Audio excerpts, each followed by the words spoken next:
اشاعت القراءت YouTube channel کو subscribe کریں اور بیل آئیکن کے بٹن کو کلک کر لیں۔ اصول التجوید حصہ دوم جمعے کی کلاس ہے، اس کا تقریباً آخری بیان چل رہے ہیں۔ ادغام کا بیان چل رہا ہے جو تفصیل سے آپ حضرات کے سامنے آ چکا ہے، اور ابھی اس کا کچھ حصہ اور باقی ہے، اور ادغام کے بعد اس میں بیان حمزہ کا بیان باقی ہے، حمزہ وصلی، حمزہ قطعی، اور اسی طرح سے حمزہ کے بعد اجتماع ساکنین، یعنی ایک دو بیان اور باقی ہیں۔ ادغام کا بیان چل رہا ہے، اور گزشتہ کلاس کے اندر ادغام کے اسباب اور ادغام کی شرائط، ادغام کا فائدہ یہ بیان ہو چکے ہیں۔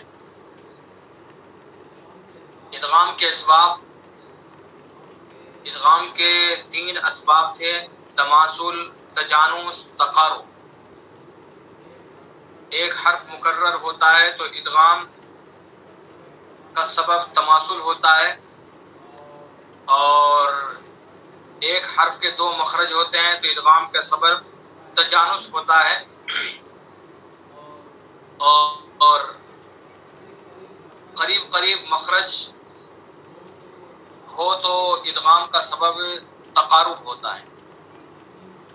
یہ 3 سبب تھے، تینوں سبب آپ کو یاد رکھنے ہیں: تماثل، تجانس، تقارب۔ ادغام مثلین میں ادغام کا سبب تماثل ہے، ادغام متجانسین میں ادغام کا سبب تجانس ہے، اور ادغام متقاربین میں ادغام کا سبب کیا ہے؟ تقارب۔ تو یہ 3 سبب ہیں، یہ تینوں سبب آپ کو یاد رکھنے ہیں۔ اس کے بعد پھر ادغام کی شرطیں بیان کی گئی۔ پہلی شرط تھی ادغام کی کہ مدغم کا ساکن ہونا اور مدغم فی کا متحرک ہونا۔ یہ پہلی شرط ہے کہ مدغم کا ساکن ہونا اور مدغم فی کا متحرک ہونا۔ یہ شرط ہے مدغم جس کا ادغام کریں گے اور مدغم فی جس میں ادغام کریں گے تو مدغم ساکن ہو اور مدغم فی متحرک ہو۔ اور تیسری شرط تھی کہ روایت سے ثابت ہو، یعنی جناب رسول اکرم صلی اللہ علیہ وسلم سے جو نسل در نسل نقل ہوتا چلا آ رہا ہے وہ روایتاً ہوتا ہے، تو روایتاً ثابت ہو۔ اگر کہیں ادغام کی شرط بھی پائی گئی، ادغام کا سبب بھی پایا گیا، لیکن روایت سے نہ ہو تب بھی ادغام نہیں ہوگا۔ اسی طرح سے کہیں ادغام کا سبب تو پایا گیا لیکن مدغم کا جو ادغام کی جو شرطیں ہیں وہ شرطیں نہیں پائی گئی، تب بھی ادغام نہیں ہوگا۔ بہرحال یہ سب تفصیل سے آپ پڑھ چکے ہیں اور ان کو یاد رکھنا ہے۔ اور اسی طرح سے ہمارا سبق گزرا ہے ادغام کا فائدہ۔ ادغام کا فائدہ ہے لفظ کو ہلکا اور آسان بنانا، یہ ادغام کا مقصد اور یہ فائدہ ہے کہ لفظ کو ہلکا اور آسان بنانا، جس سے زبان پر آسانی سے ادا ہو جائے، جو بھاری پن ہے وہ ختم ہو جائے اور آسانی سے وہ لفظ ادا ہو جائے، یہ ادغام کا فائدہ ہے۔ اچھا، اگر کہیں ادغام کی شرطیں بھی پائی جا رہی ہیں، سبب بھی پایا جا رہا ہے، لیکن وہاں ادغام کرنے سے زبان پر ہلکا محسوس نہ ہو رہا ہو، زبان پر بھاری پن ہوتا ہو، تو اب بھی ادغام نہیں کریں گے، چونکہ جو فائدہ ہے، جب فائدہ ہی حاصل نہیں ہو رہا ہے تو پھر ادغام کی چاہے شرائط پائے جائیں چاہے سبب پائے جائیں تو پھر ادغام نہیں کریں گے۔ آج کا جو سبق ہے، آج کے سبق کے اندر بتایا جائے گا کہ ادغام کے موانع کیا ہے، یعنی کہاں ادغام نہیں ہوگا، کس وجہ سے ادغام نہیں ہو سکتا، یہ ادغام کے موانع۔ تو ادغام کے اسباب ہم پڑھ چکے ہیں، ادغام کی شرطیں ہم پڑھ چکے ہیں، ادغام کا فائدہ ہم پڑھ چکے ہیں۔ آج کا سبق ہے ادغام کے موانع، ٹھیک ہے؟ چلیے اس کو کتاب کے اندر پڑھتے ہیں۔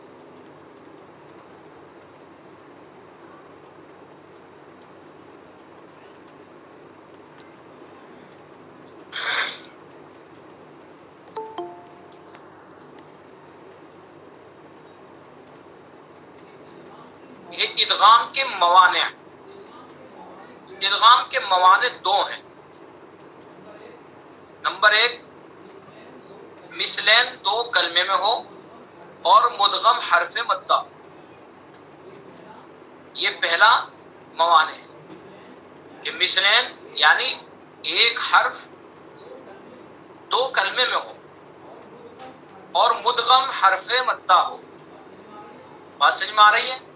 مدغم جس کا ادغام کرتے ہیں وہ حرف مدہ ہو، اور مثلین یعنی ایک حرف جو مکرر ہے، جو ادغام کا سبب ہے تماثل، وہ دو کلموں میں ہو، الگ الگ دو کلمے میں ہو، اور مدغم حرف مدہ ہو، تو وہاں ادغام نہیں ہوگا، ادغام کرنا وہاں درست نہیں ہے، ٹھیک ہے؟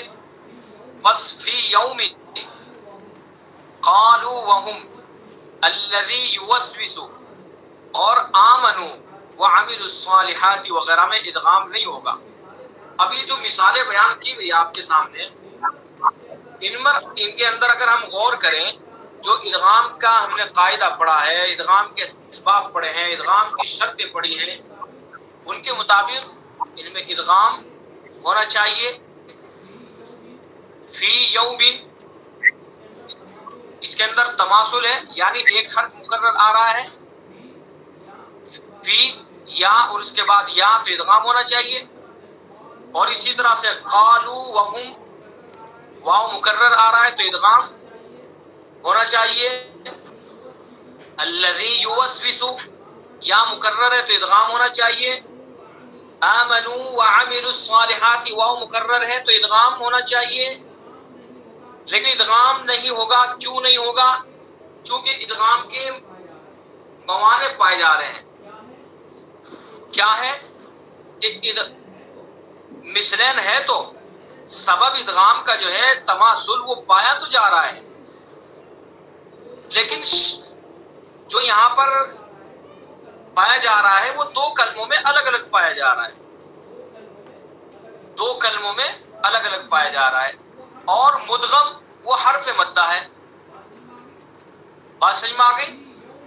بھائی فی یوم دو کلمے ہیں، فی الگ ہے جس میں یا ہے، اور یومن جس میں دوسرا یا ہے، لیکن یہاں دیکھیے شرط بھی پائی جا رہی ہے کہ مدغم ساکن ہے اور مدغم فی متحرک ہے، لیکن جو ادغام کے موانع ہے ان میں سے یہاں پر مدغم کیا ہے؟ حرف مدہ ہے، تو اس وجہ سے ادغام نہیں ہوگا۔ بات سمجھ میں آ رہی ہے نا؟ مثلین دو کلمے میں ہو اور مدغم حرف مدہ ہو،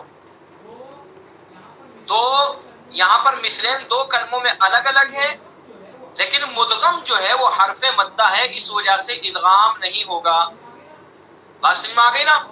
اسی طرح سے قالوا، جو مثالیں دی گئی ہیں سب مثالوں میں بالکل یہی قاعدہ ہے، ادغام کے موانع پائے جا رہے ہیں۔ قالوا وهم، واو مکرر ہے لیکن واو حرف جو مدغم ہے وہ حرف مدہ ہے۔ الذی یوسوس مدغم حرف مدہ ہے۔ آمنوا وعملوا الصالحات مدغم حرف مدہ ہے۔ تو ادغام کے جو دو موانع ہیں ان میں سے پہلا جو معنی ہے ادغام کا کہ جس کی وجہ سے ادغام نہیں ہوتا، وہ ہے مثلین دو کلمے میں ہو اور مدغم حرف مدہ ہو۔ تو آپ کو پریشان نہیں ہونا ہے کہ بھئی ہم نے قاعدہ پڑھا ہے اور ادغام کے اسباب پڑھے ہیں، اسباب بھی پائے جا رہے ہیں، ادغام کی شرطیں بھی پائی جا رہی ہیں، لیکن یہاں ادغام نہیں ہو رہا. کیوں نہیں ہو رہا؟ تو جب یہ ادغام کے موانع آپ کو یاد ہوں گے تو پھر آپ کو کسی طرح کا کنفیوژن نہیں ہو پائے گا. ٹھیک ہے. اور اگر موانع آپ نے یاد نہیں کیے، آپ کو موانع یاد نہیں ہوں گے، تو پھر جن کے شکار ہو جائیں گے آپ، پھر کنفیوژن ہو جائے گا آپ کو. ٹھیک ہے. اب جیسے میں نے یہی آپ کو سمجھا ہے کہ فی یومن، بھائی تماثل بھی پایا گیا اور اسی طرح سے اسباب بھی پائے گئے، شرطیں بھی پائی گئی، لیکن موانع آپ کے ذہن میں نہیں ہے. موانع یہاں ادغام کا موانع ہے کہ تماثل ہے، تو ایک تو یہ کہ دو کلموں میں، اور دوسرا ہے کہ جو مدغم ہے وہ حرف مدہ ہے، تو اس وجہ سے ادغام نہیں ہوگا. تو قرآن پاک میں جہاں بھی یہ موانع ہوں گے وہاں ادغام نہیں کریں گے، چاہے تماثل اور اسباب کچھ بھی پائے جائے، چاہے شرطیں وغیرہ کچھ بھی پائے جائے. بات سمجھ میں آ گئی؟ تو مثلین دو کلمے میں ہو اور مدغم حرف مدہ ہو، بس فی یوم قالوا وهم الذی یوسوس اور آمنوا وعملوا الصالحات وغیرہ میں ادغام نہیں ہوگا، کیونکہ ان میں ان مثالوں میں مدغم یعنی پہلی یا اور پہلا واو مدہ ہے. نمبر 2 متجانسین اور متقاربین میں مدغم حرف حلقی ہو. یہ دوسرا معنی ہے کہ متجانسین اور متقاربین میں مدغم کیا ہو؟ حرف حلقی ہو. اگر مدغم حرف حلقی ہوگا تو چاہے ادغام کی شرطیں بھی پائے جائیں، ادغام کے اسباب بھی پائے جائیں، تب بھی ادغام نہیں ہوگا. ٹھیک ہے. متجانسین اور متقاربین میں مدغم کیا ہو؟ حرف حلقی ہو. تو مدغم حرف حلقی ہوگا تو تب بھی ادغام نہیں کریں گے. ٹھیک ہے. بس فاصفح عنہم ولا تزغ قلوبنا اور سبحہ افرغ علینا وغیرہ میں ادغام نہیں ہوگا، کیونکہ ان مثالوں میں مدغم حرف حلقی ہے. اب دیکھیے فاصفح عنہم، یہاں ادغام ہونا چاہیے چونکہ اسباب بھی پائے جا رہے، سبب بھی پایا جا رہا ہے ادغام کا، اور شرط بھی پائی جا رہی ہے ادغام کی. بھائی سبب کیا ہے؟ تماثل نہیں، تماثل تو نہیں ہے بلکہ تجانس ہے کہ ہاں اور عین دونوں کا مخرج ایک ہے، دونوں حرف ایک تو نہیں ہے بلکہ مخرج دونوں کا ایک ہے. تو سبب جو ہے تجانس وہ پایا جا رہا ہے، اور شرط بھی پائی جا رہی ہے کہ مدغم ساکن اور مدغم فی متحرک ہو. تو یہاں مدغم ساکن بھی ہے اور مدغم فی متحرک بھی ہے، تو ادغام ہونا چاہیے. لیکن ادغام کا جو معنی ہے اس کی وجہ سے ادغام نہیں ہوگا، اور ادغام کا معنی یہ ہے کہ مدغم حرف حلقی ہو. تو یہاں مدغم کیا ہے؟ حرف حلقی ہے ہاں، تو اس وجہ سے ادغام نہیں ہوگا. بات سمجھ میں آ گئی؟ اسی طرح سے ولا تزغ قلوبنا، ولا تزغ قلوبنا یہاں بھی اسی طرح سے کہ غین کا قاف میں ادغام ہونا چاہیے. تقارب یہاں اس کا سبب جو پایا جا رہا ہے تقارب، اور شرط بھی پائی جا رہی ہے کہ مدغم ساکن اور مدغم فی متحرک.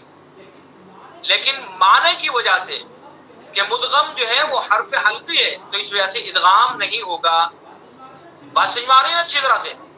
اور اسی طرح سے سبحہ، سبحہ ہاں کا ہاں میں ادغام ہونا چاہیے، سبب بھی پایا جا رہا ہے تجانس، اور اسی طرح سے کیا کہا کرتے ہیں شرط بھی پائی جا رہی ہے. لیکن یہاں ادغام کا جو معنی ہے کہ مدغم حرف حلقی ہے تو اس وجہ سے ادغام نہیں ہوگا. افرغ علینا یا بھی اسی طرح سے وغیرہ. تو دوسرا معنی یہ ہے کہ متجانسین اور متقاربین میں اگر سبب بھی پایا جائے اور شرائط بھی پائے جائیں، لیکن ادغام کا اگر معنی ہو اور معنی یہ کہ مدغم حرف حلقی ہو تو پھر ادغام نہیں ہوگا. بات سمجھ میں آ گئی؟ تو پہلا جو معنی ہے مثلین دو کلمے میں ہو اور مدغم حرف مدہ ہو تو تب بھی ادغام نہیں ہوگا، اور دوسرا سبب متجانسین اور متقاربین میں مدغم حرف حلقی ہو تب بھی ادغام نہیں ہوگا۔ بات سمجھ میں آ گئی؟ اچھا، اب آگے فائدے میں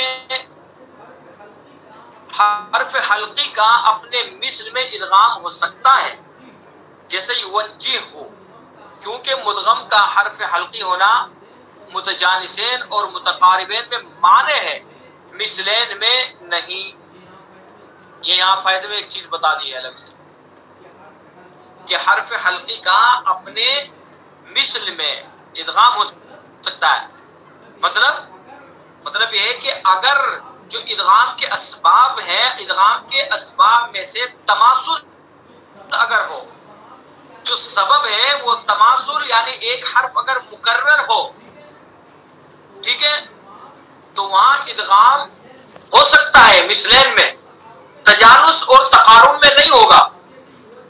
اب جیسے یوجہ میں بھائی دو ہاں ہے، ایک حرف مکرر ہے، اگرچہ یہاں اوپر آپ نے جو معنی پڑھا ادغام کا کہ مدغم حرف حلقی ہو تو وہاں ادغام نہیں ہوتا، لیکن یہ ادغام وہاں نہیں ہوگا جہاں سبب تجانس یا تقارب ہو، لیکن سبب اگر تماثل ہو یعنی اپنا ہی مثل ہو تو پھر وہاں ادغام ہو جائے گا، یوجہ ہو، ٹھیک ہے، ہاں کا ہاں میں ادغام ہو جائے گا۔ تو فائدہ میں یہ چیز بتلائی گئی، بات سمجھ میں آ گئی؟ حرف حلقی کا اپنے مثل میں ادغام ہو سکتا ہے، جیسے یوجہ ہو، کیونکہ مدغم کا حرف حلقی ہونا متجانسین اور متقاربین میں مانع ہے، مثلین میں نہیں۔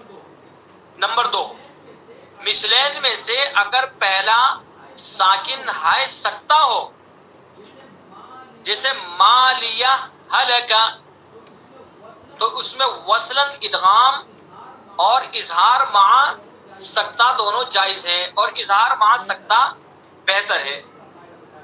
یہ دوسرا فائدہ بتایا ہے کہ مثلین میں سے اگر پہلا ساکن ہائے سکتا ہو، یعنی مثلین اپنا ہی جو مثل ہو، سبب تماثل ہو، تو وہاں اگر پہلا ہا جو مدغم ہے وہ ہائے سکتا ہو تو پھر جو ہے اس میں وصلاً کیا کریں گے؟ ادغام اور اظہار مع سکتہ دونوں جائز ہے، ادغام بھی کر سکتے ہیں اور اظہار مع سکتہ بھی کر سکتے ہیں، دونوں جائز ہے، لیکن اظہار مع سکتہ بہتر ہے۔ مالیہ ہلکا، اب جیسے یہ ہے اس کے اندر تماثل ہے، ہاں مکرر آ گیا ہے، تو معنی ہے کہ مدغم حرف حلقی ہو تو معنی کی وجہ سے ادغام نہ ہونا چاہیے، لیکن پہلا فائدہ بھی بتایا کہ اگر جو ہے مدغم تماثل ہو یعنی اپنا ہی مثل ہو تو پھر وہاں ادغام کر سکتے ہیں، لیکن اگر پہلی جو ہاں ہے جو مدغم ہے اگر وہ ساکن ہو تو پھر وہاں وصلاً ادغام کر سکتے ہیں اور مع سکتہ اظہار مع سکتہ بھی کر سکتے ہیں۔ وصلاً یعنی ادغام کیسے کریں گے؟ مالیہ ہلکا، مالیہ ہلکا، یہ تو ادغام ہو گیا، اور اظہار مع سکتہ مالیہ ہلکا، اظہار یعنی ہاں کو ظاہر کریں گے اور سکتہ کریں گے، مالیہ ہلکا، تو اس میں اظہار مع سکتہ ہی بہتر ہے تاکہ دونوں کے اندر فرق پیدا ہو جائے۔ بات سمجھ میں آ گئی؟ نمبر 2، مثلین میں سے اگر پہلا ساکن ہائے سکتہ ہو جیسے مالیہ ہلکا تو اس میں وصلاً ادغام اور اظہار مع سکتہ دونوں جائز ہے، اور اظہار مع سکتہ بہتر ہے۔ آگے پڑھ لیتے، آگے کیا ہے؟ نمبر 3، لام کا ادغام تا میں نہیں ہوتا، جیسے فلتقطہ، فلتقطہ، اور اسی طرح سے آگے فلتقمہ، کیونکہ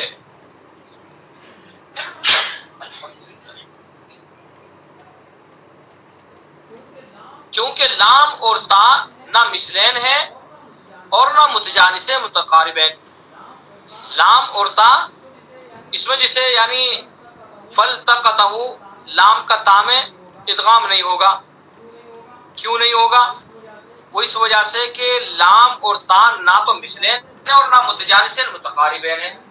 یعنی سبب نہ تو تماثل ہے، نہ تجانس ہے، نہ تقارب ہے. جب سبب ہی نہیں پایا گیا تو پھر ادغام نہیں ہوگا. نمبر 4، لام کا ادغام نون میں بھی نہیں ہوتا، جیسے قلنا، قل نعم، هل ندلکم، بل نتبع وغیرہ. کیونکہ وہ حروف یرملون جن میں نون کا ادغام ہوتا ہے، ان میں سے نون کے سوا کسی کا بھی نون میں ادغام نہیں ہوتا. ٹھیک ہے، حروف یرملون جو ہے تو نون ساکن ہوگا اور نون ساکن کے بعد نون ہوگا تو ادغام ہوگا. اگر نون ساکن نہیں ہوگا، جیسے یہاں لام ہے، لام ساکن، تو لام کا نون میں ادغام نہیں ہوگا. ٹھیک ہے، لام کا علم میں بھی نہیں ہوتا، جیسے قلنا، قل نعم، هل ندلکم، بل نتبع وغیرہ. کیونکہ وہ حروف یرملون جن میں نون کا ادغام ہوتا ہے، ان میں سے نون کے سوا کسی کا بھی نون میں ادغام نہیں ہوتا. تو یہ ہے ادغام کا تفصیل سے بیان آ چکا ہے آپ کے سامنے. یعنی ادغام کی جتنی بھی باتیں ہیں، تمام باتیں ادغام کی بیان کر دی گئی ہیں. اب آگے لام تعریف کا بیان شروع ہوگا، اور لام تعریف کا یہ قاعدہ، اس کا قاعدہ پڑھیں گے انشاءاللہ. لام تعریف کا قاعدہ کیا ہے؟ لام تعریف کی قسمیں اظہار، ادغام، اظہار قمری، ادغام شمشی. تو یہ ادغام کا بیان یہاں تک مکمل ہو چکا ہے، اور اس میں اگر کسی کو کچھ سمجھ میں نہ آیا ہو تو وہ سمجھ سکتے ہیں. یہ تمام چیزیں آپ کو یاد کر لینی ہے.